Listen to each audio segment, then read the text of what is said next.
Jeux, chants, ballets, danse, sketch, c'est par ces différentes activités que la troisième édition des matinales Mère-Enfant a ouvert ses espaces d'attraction aux enfants le samedi 11 mars 2023 au Jardin botanique de Bingerville.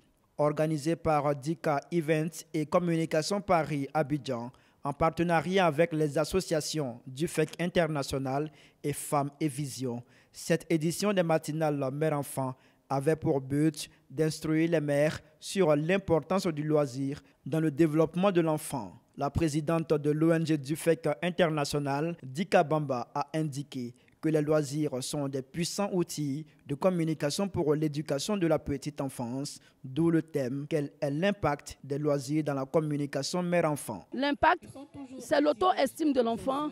L'impact, c'est la cohésion familiale. L'impact, c'est l'amour que l'enfant peut avoir avec maman à partager des moments de plaisir.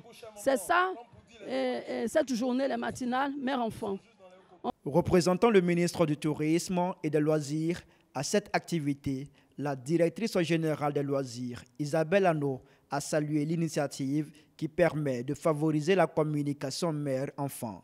Ainsi, en s'associant à cette activité, le ministre du Tourisme, Tiandou Fofana, veut valoriser la pratique du sport. Son image à cette activité-là, le ministre voudrait passer un message. Celui de démontrer que nous devons, nous Ivoiriens, nous approprier les loisirs qui existent dans notre pays. Que nous devons participer aux activités de loisirs et que nous devons amener nos enfants, nos parents également, à s'approprier tout ce qui est loisirs, que ce soit les loisirs sportifs, les loisirs socio-éducatifs, touristiques, scientifiques ou encore culturels. Il faut que nous puissions nous-mêmes pratiquer les loisirs en Côte d'Ivoire. Pour sa part, Karim Ouattara, directeur général adjoint de la Loterie nationale de Côte d'Ivoire, l'ONACI, a indiqué que le loisir contribue à l'épanouissement et au bien-être des jeunes. Mais donc de garantir un épanouissement sain à un enfant. S'il n'y a pas de communication, malheureusement l'enfant ira ailleurs et peut exposer même sa propre intégrité, donc son intégrité physique et sa sécurité personnelle. Donc c'est la communication qui permet d'anticiper cela. Tenir compte donc des aspirations de l'enfant. L'enfant peut avoir donc sa curiosité ou bien ses envies peuvent le pousser à aller vers un loisir spécifique, mais sans toutefois avoir le discernement des dangers qui l'attendent devant. C'est la mère qui a ce discernement-là, qui peut le prévenir son enfant du fait que cet amusement, tu veux y aller, ce loisir t'intéresse, mais au bout de ce loisir-là, malheureusement, tu peux y laisser donc ta vie. Keïta Mamadou, directeur des parcs de loisirs et d'attractions et jeux numériques, panéliste du jour, a instruit les participants sur le thème. Qu'un enfant apprend beaucoup plus par le loisir parfois que par des cours magistraux en classe. C'est pour cela qu'il faut favoriser à la fois l'école, bien sûr, mais aussi il faut favoriser des temps de loisirs où l'enfant permet d'échanger avec son petit ami, avec son parent, avec sa mère, avec son père. Et le loisir est un moyen vraiment efficace pour une mère d'échanger avec son enfant.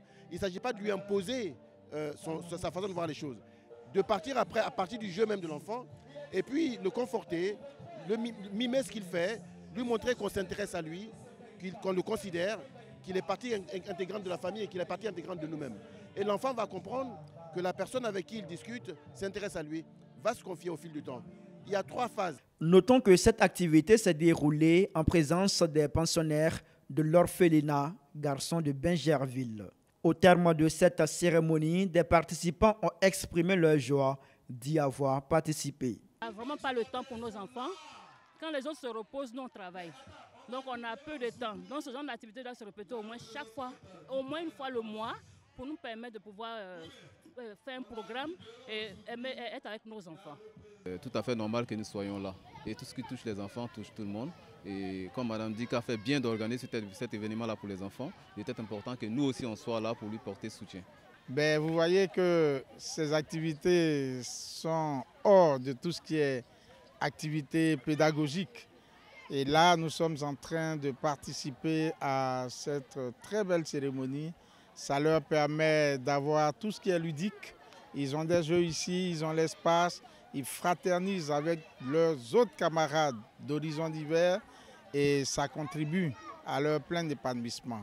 C'est vraiment une grande joie pour nous de faire cette sortie Nous disons merci à toute cette société d'avoir organisé un genre de jeu comme ça.